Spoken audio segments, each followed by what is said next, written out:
You're listening to Civic Media. You can tune into any of our live shows on any radio station across the state with the Civic Media app. Find us in your phone's app store and listen anytime, anywhere.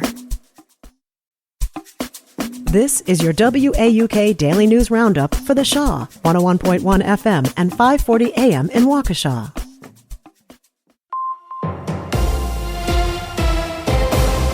For 540 WAUK News, I'm Stuart J. Waddles. Everyone's ballot looks a little different.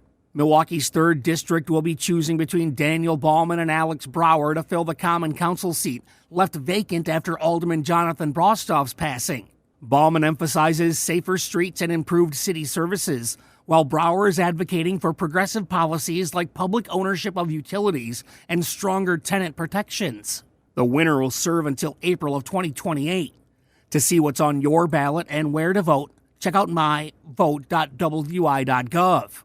An officer from Milwaukee is joining up with a lawsuit against a gun maker.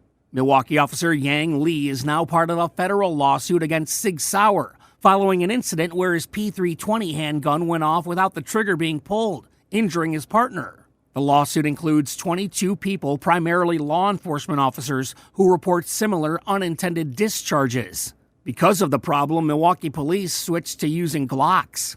A recruitment plan from Governor Tony Evers aims to hire federal workers ditched by the Trump administration. Joanne Krulatz has more. Evers announced that a series of virtual job fairs will be held in April to seek out former federal employees in high-demand fields. During an appearance in Fenimore on Thursday, Evers said that the recruitment effort can help both the displaced workers and fill roles in the state government. The federal employees in Wisconsin that are getting bumped out of their jobs, they're doing good work. People wonder why they're being laid off to begin with or fired.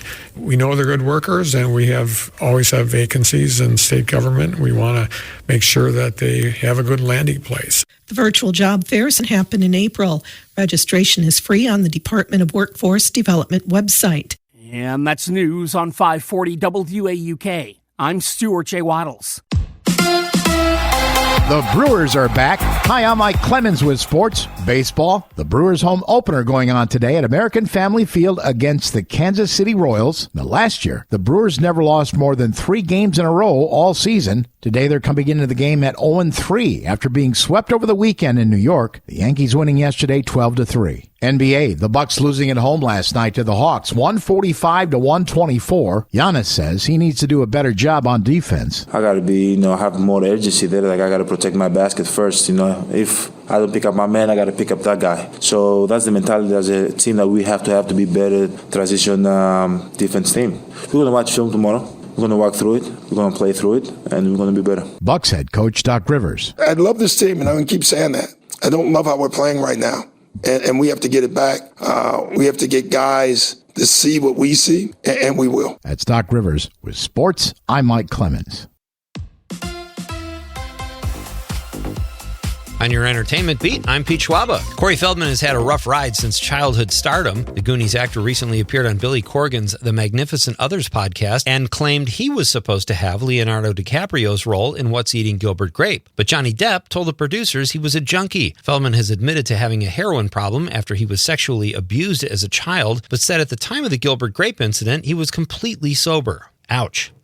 If you can't get enough of the Paul brothers, Jake and Logan, you might want to re-examine some things in your life. But if you're committed to these two trust fund darlings, definitely check out their new show on Max called Paul American. Actually, kind of a catchy title. The New York Post is calling it a series that pulls back the curtain on the lives of the brothers Paul, but will still manage to show you only what they want you to see. Paul American is now available to stream on Max. It's always fun when a showbiz relic is discovered, especially when it involves the Beatles. The New York Post reports that Vancouver record store owner Rob Firth found himself in possession of a reel-to-reel demo recording of the Fab Four. At first, he thought it was just a bootleg copy, but as it turns out, it was an original audition 15-song recording the Beatles made, which still sounds as crisp as it did back in 1962. He says he has no plans to sell his buried treasure. Making it even more unique is that Ringo wasn't even in the band yet, and their drummer was still Pete Best. Here's one of Pete's picks. The show Adolescence on Netflix is the hottest show on pretty much every streaming platform. The show about a 13-year-old UK schoolboy who was accused of murdering a fellow student is well-written, incredibly well-acted, and has a great style where each episode is basically a one-camera shot. Sounds tedious, but it is paying off, and so far, I recommend it.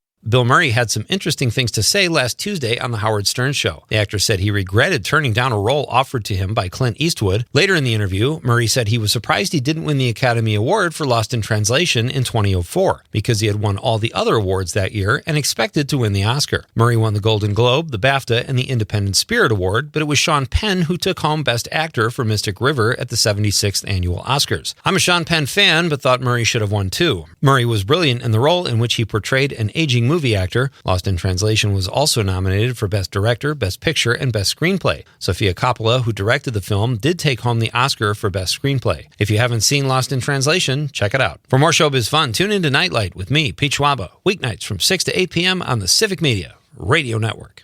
We get a little bit of a break today before our next system brings more rain, a little snow, even some thunder late tomorrow night through much of Wednesday. Today, partly cloudy. We'll get to the low 40s this afternoon tonight.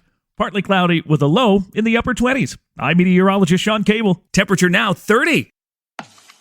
That's your WAUK Daily News Roundup from Civic Media. Subscribe to this podcast on Spotify, Apple, or wherever you find your podcasts. Find more news at WAUKradio.com. The national news cycle never stops, but it can be hard to find news about your local community. Civic Media is dedicated to providing quality local and state news coverage across Wisconsin. With the Civic Media app, you can get notifications about local stories that matter to you and your community. Find the free Civic Media app in your phone's app store and choose notifications from the menu to tell us what kind of news you want to hear about.